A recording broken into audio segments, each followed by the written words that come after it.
নিজের বিশ্বাসের জগতে পরিবর্তন নিয়ে আসেন, চেহারায় পরিবর্তন নিয়ে আসেন, পোশাক আশাকের পরিবর্তন নিয়ে আসেন, নিজের কথাবার্তায় পরিবর্তন নিয়ে আসেন, নিজের ব্যক্তিত্বের পরিবর্তন নিয়ে আসেন। ব্যক্তিত্বের পরিবর্তন কেমন? মুসলিমরা কি স্মার্ট জাতি না আনস্মার্ট জাতি? মুসলিমরা কি খুব পিছিয়ে পড়া জাতি না এগিয়ে যাওয়া জাতি? বলেন তো। তাহলে আমরা সব ক্ষেত্রে এখন দিন দিন পিছিয়ে যাচ্ছি কেন? পিছাচ্ছি না কেন? পিছাবো তাও আমরা কেন দিন দিন বিশ্বের এই প্রতিযোগিতা থেকে আস্তে আস্তে পিছিয়ে পড়বো কেন? আমাদেরকে মাথায় আল্লাহ পাক গিলু দেন নাই, বুদ্ধি বিবেক দেন নাই, আমাদের কাছে আল্লাহ পাক কোরআন এবং সুন্নাহ নাযিল করেন নাই।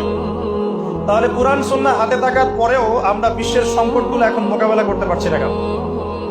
এর উত্তর কে দিবে? খুব চমৎকার। এটা একটা কারণ।